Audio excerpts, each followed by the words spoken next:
Salve, galera!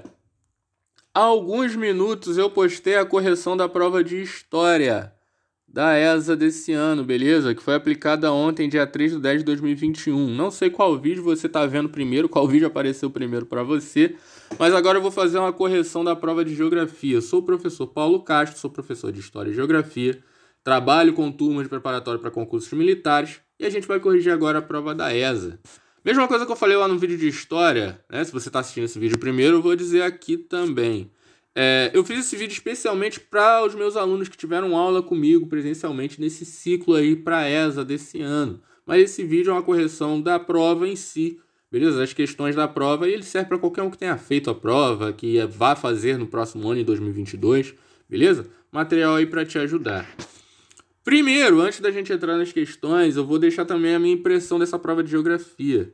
Como eu falei no vídeo sobre a prova de História, a prova de História, esse ano em História, ela focou somente em 3 assuntos. Ela só cobrou Brasil Colônia, tinha uma questão ali sobre governo geral, mais uma questão agora sobre o período colonial que eu não me recordo exatamente.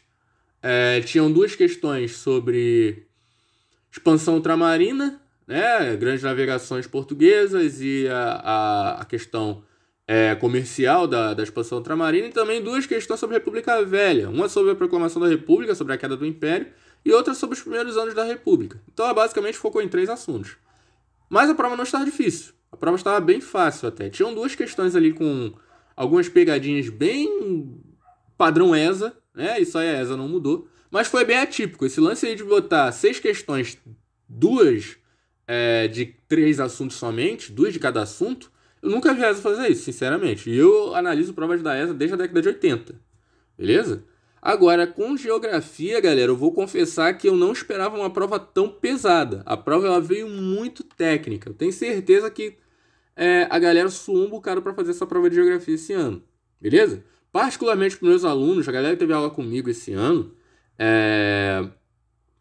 para nossa sorte, esses assuntos que a ESA cobrou esse ano, que ela não costumava cobrar, assuntos que eu já não vi há algum tempo, como políticas ambientais, agronegócio, tinha tempo que a ESA não cobrava isso, e a ESA nunca foi muito fã desses assuntos.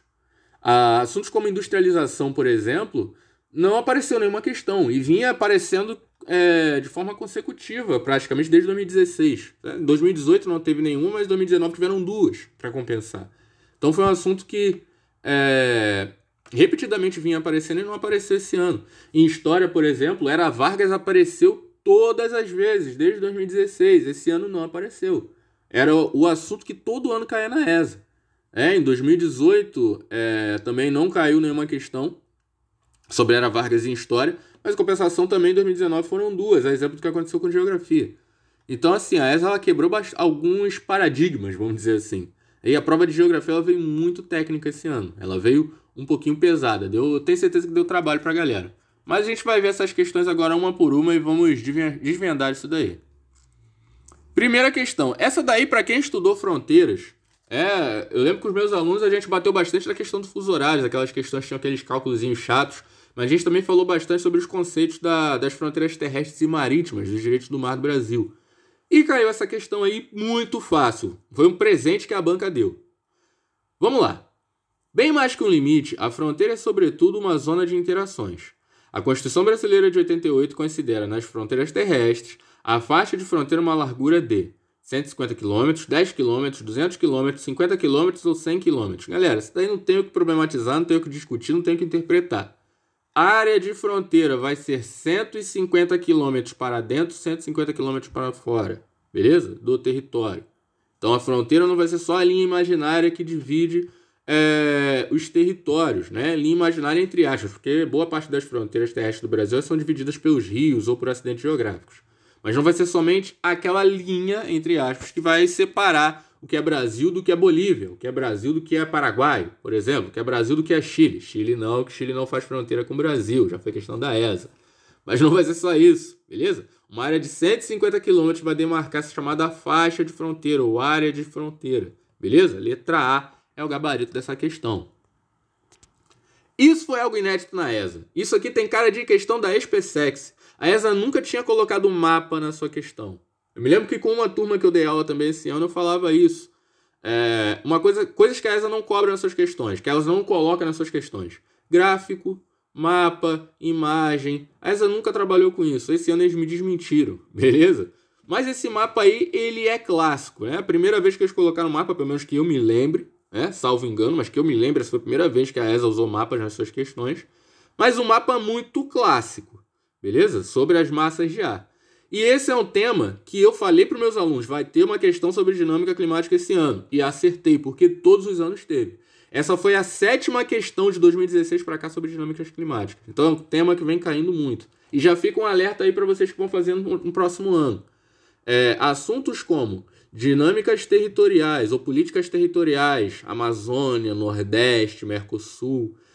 Esse ano também ficou provada uma teoria minha, a questão das políticas ambientais, beleza?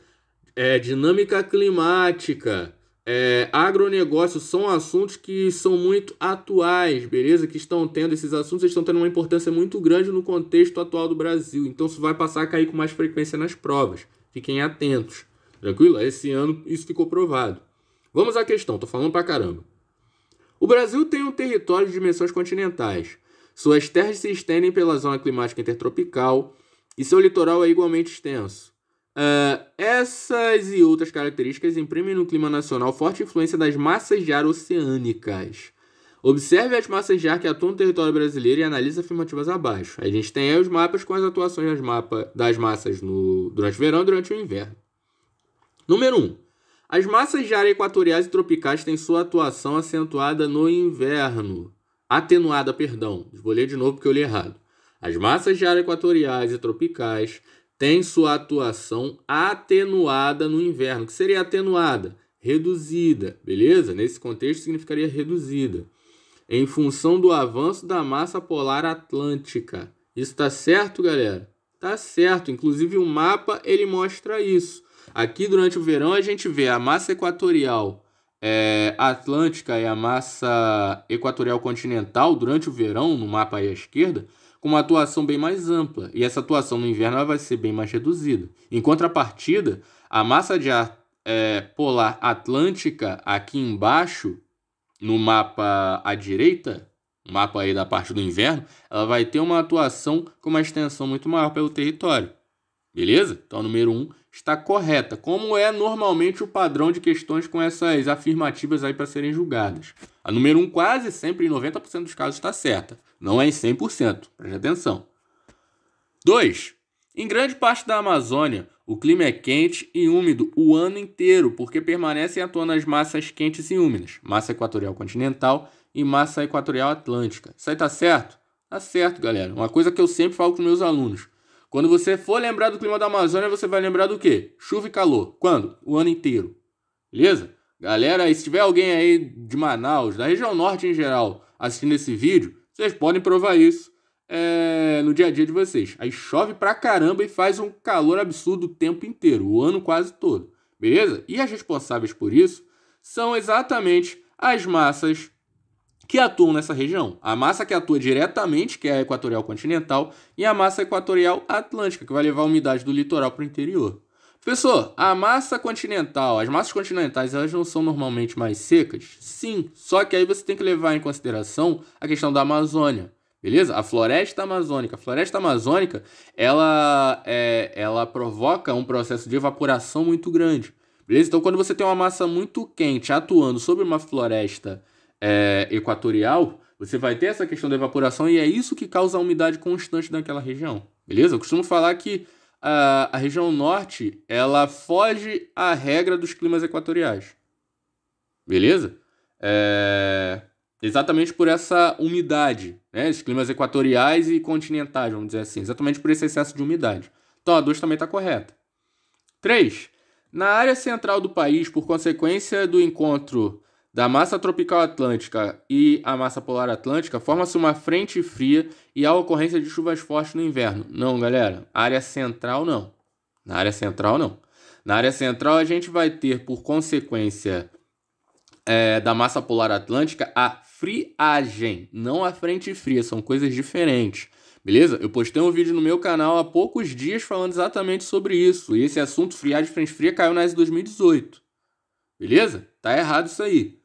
Número 4. O clima subtropical, ou no clima subtropical, ocorrem verões amenos e invernos rigorosos. O que serão verões amenos? Verões mais fracos, vamos dizer assim, entre aspas, não tão quentes. E invernos rigorosos, bem frios. Com chuvas mal distribuídas ao longo do ano, consequência da ação da massa polar atlântica. Galera, número 4, ela tá errada em vários pedaços aí.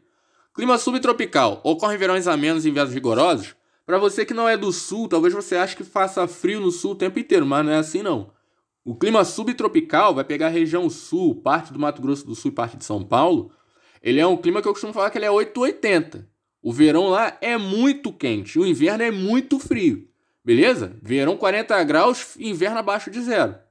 Lá ou você congela ou você torra. Beleza? Lógico que eu tô usando de hipérboles aqui. Mas o clima subtropical, uma das suas maiores características é essa. Verões muito quentes e invernos muito frios. E chuvas mal distribuídas? Não, galera. Exatamente por essa dicotomia, vamos dizer assim, as chuvas elas são bem distribuídas ao longo do ano na região sul. Beleza? Então o número 4 está errado. As únicas corretas, então, são número 1 e número 2. Letra D de dado é o nosso gabarito. Questão atípica da ESA. Não o assunto. Questões sobre clima normalmente são técnicas assim, mas a estrutura da questão é bem atípica para os padrões da ESA. Mais uma. O Sistema Nacional de Unidades de Conservação foi criado pela Lei 9.985, de 18 de julho de 2000, e tem como um dos objetivos proteger os recursos naturais necessários à subsistência de populações tradicionais, respeitando, esqueci de um R aí, e valorizando seu conhecimento, sua cultura, promovendo-as social e economicamente. Eu sempre falo para meus alunos, leia o enunciado de questão catando coisas, grifando palavras-chave. Essa questão aqui era importante, fazer isso. Sendo denominadas unidade de proteção integral e unidade de uso sustentável, conforme a restrição ao uso. Entende-se por unidade de conservação de uso sustentável os ou as. Vamos lá, galera. Professor, quem administra as unidades de conservação não é o Instituto Chico Mendes? Sim, mas o Instituto Chico Mendes foi criado quando, galera? 2007. Aqui a questão está falando sobre essa situação em 2000. A lei criada em 2000 que criou o Sistema Nacional de Unidade de Conservação. Beleza? Na época, outros órgãos eram responsáveis por elas. Com a criação do Instituto Chico Mendes, ele foi criado quase que especificamente para essa função, para exercer essa função. Entre outras obrigações, entre outras funções, o Instituto Chico Mendes ele tem por obrigação também administrar as unidades de conservação. Beleza? E o que é aqui? Unidade de uso sustentável e unidade de proteção integral. Ou melhor dizendo, qual é a única dessas alternativas que pode ser encaixada aí na classificação de unidade de conservação de uso sustentável? Galera, preste atenção aqui no enunciado, ó. Objetivo de proteger recursos naturais necessários a quê? A subsistência de populações tradicionais, respeitando e valorizando seu conhecimento, sua cultura, promovendo-a social e economicamente. Beleza? O que eu entendo disso aqui? Eu entendo que essas unidades de conservação, elas vão ter como objetivo principal regular o quê? Somente a preservação? Não, também o uso. Beleza? O uso principalmente econômico dessas áreas. Daí o nome uso sustentável, beleza? Essas áreas elas vão poder ser exploradas, porém com controle exercido, antes pelo Sistema Nacional de Unidade de Conservação e atualmente pelo Instituto Chico Mendes. Os parques nacionais, os parques biológicos, eles são para uso sustentável ou são para proteção integral? São para proteção integral, beleza, galera? Lembra que os parques, tanto nacionais, estaduais, municipais, eles vão ser abertos para visitação, mas de acordo com a determinação dos órgãos competentes. Estações ecológicas, elas vão ser utilizadas para pesquisa científica, beleza? São unidades de proteção integral, assim como os monumentos naturais. A única unidade de uso sustentável aí são as reservas extrativistas. Mesmo se você não tivesse noção de todo esse não tivesse conhecimento de todos esses conceitos que eu acabei de falar, galera, dava para matar essa daqui por lógica, beleza? Vou repetir de novo o que você tinha que ter grifado aqui nesse enunciado. Ó, recursos naturais necessários à subsistência de populações tradicionais, promovendo economicamente. Ou seja, essas unidades de conservação, elas são voltadas para a preservação e também para o uso dos recursos naturais, beleza? Aqui a gente coloca então as reservas extrativistas, a galera que vai fazer uso desses recursos. Por exemplo, lembra lá quando a gente estudou, meus alunos agora eu falo, quando a gente estudou os domínios morfoclimáticos, que a gente falou sobre a Mata dos Cocais, lembra do Babaçu e da Carnaúba? Lembra do meio norte nordestino, que vai ser a área onde essa Mata dos Cocais ela vai estar inserida? Qual é a principal atividade econômica dessa área? É o extrativismo vegetal. Beleza, galera? Essas áreas elas estão classificadas dentro das reservas extrativistas, dentro das unidades de conservação de uso sustentável. Então, a letra E é o nosso gabarito. Beleza? É uma questão também muito técnica, mas se você tiver atenção no enunciado, como eu falo para meus alunos, lê a questão riscando palavras-chave, grifando, catando coisas, você consegue matar isso daqui por lógica. Beleza? Mais uma. Em relação à dinâmica recente e às características do agronegócio praticado no Brasil, a única afirmação que condiz com a realidade é, olha só, agronegócio, um assunto que não é tradicional da ESA e caiu esse ano. Atenção a esses assuntos, beleza? Letra A. A produção de frango nunca teve uma participação expressiva no cenário brasileiro. Cara, quando você vê o nunca aí, lembra? Nunca não é exatamente uma palavra restritiva, mas é só você parar para pensar. O Brasil é um dos maiores produtores de frango do mundo, junto com os Estados Unidos e China. Então esquece isso aí. B. Entre 96 e 2006, o aumento das áreas destinadas às pastagens superou o aumento das áreas de lavoura. Eu tenho certeza que essa letra B aqui levou muita gente de ralo. É uma pegadinha maldita que essa colocou nessa questão. Letra B está errada e daqui a pouco eu vou explicar por quê. Letra C. Considerando-se o aumento das áreas de lavoura entre 96 e 2006, os melhores resultados vieram da região sul. Não, galera. Qual é a região que possui a maior produção agropecuária do Brasil? É o Centro-Oeste, beleza? Principalmente o estado do Mato Grosso. Letra C está errada.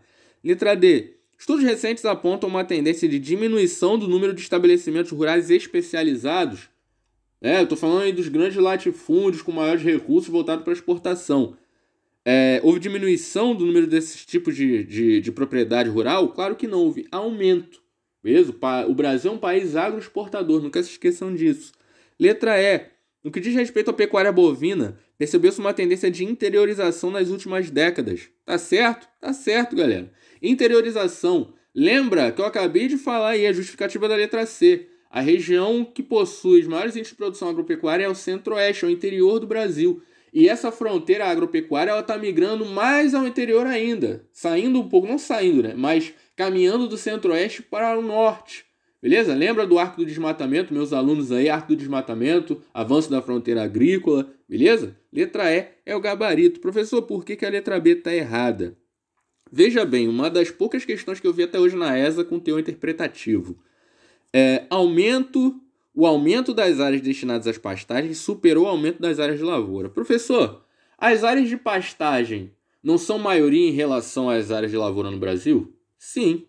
Porém, não é isso que a letra B fala. A letra B fala que o aumento das áreas de pastagem foi proporcionalmente maior ou superior ao aumento das áreas de lavoura. E isso não é verdade. Beleza? As áreas de pastagem no número total, elas são maiores ou são maioria em relação às áreas de lavoura. Porém, o aumento das áreas de lavoura proporcionalmente foi maior. É igual a gente pensar naquela questão de dinâmica populacional. Nós temos mais pessoas jovens ou mais pessoas idosas na população brasileira? Nós temos mais pessoas jovens. Os jovens ainda são maioria. Mas a taxa de crescimento dos idosos ela foi maior ou menor do que a da população jovem? Vem sendo maior, porque a expectativa de vida tem aumentado. Beleza? Então, embora os idosos não sejam a maioria da população, a taxa de crescimento da população idosa tem sido maior do que a dos jovens. É a mesma lógica dessa letra B. Entenderam a situação? Pegadinha desgraçada que essa colocou. Mas era só pensar um pouquinho que a gente batia, mas não era uma questão fácil. Mais uma. Essa aqui é sobre dinâmica populacional. Leia o texto da campanha do Ministério da Saúde em favor da amamentação publicada em 2008. Nada mais natural que amamentar. Nada mais importante que apoiar. Amamentação. Participe e apoie a mulher. O uso desse tipo de campanha pelo governo federal do Brasil está diretamente relacionado, letra A, à redução da expectativa de vida ao nascer verificada no último decênio. Galera, houve redução da expectativa de vida. Quando a gente fala de expectativa de vida ao nascer, lembra-se que eu estou falando aí sobre longevidade, beleza? Sobre o quanto a população tem conseguido envelhecer. Houve redução nessa expectativa de vida, nessa taxa de expectativa de vida? Não, houve um aumento, beleza? Decênio é o mesmo que década, tá? O examinador fez um jogo de palavras aí para te confundir, mas a letra A tá errada. Não houve redução, houve aumento na expectativa de vida. Letra B, difusão da ideologia de gênero. Galera, não teve nada a ver. Essa daí é a alternativa absurda que toda questão sempre tem. C, as altas taxas de mortalidade infantil que ainda persistem no Brasil? Sim, outra questão interpretativa. Beleza? Professor, a mortalidade infantil não caiu no Brasil? Sim, nos últimos anos ela tem caído, mas em algumas regiões do Brasil, principalmente no Nordeste, ela ainda bate números expressivos. Beleza? Então a letra C está certa. Letra D. A necessidade de fragilizar a ação de multinacionais que monopolizam o comércio de laticínios. Mais uma questão alternativa absurda. Tá muito errada a letra D, beleza? Uma coisa é a alimentação com derivados do leite, outra coisa é a amamentação, leite materno. Não tem nada a ver uma coisa com a outra.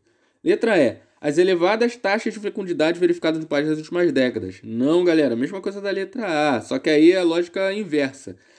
A taxa de fecundidade ela tem reduzido, beleza? As famílias têm tido cada vez menos filhos, as mulheres têm engravidado cada vez menos no Brasil. Letra C é o nosso gabarito aqui. Mais uma.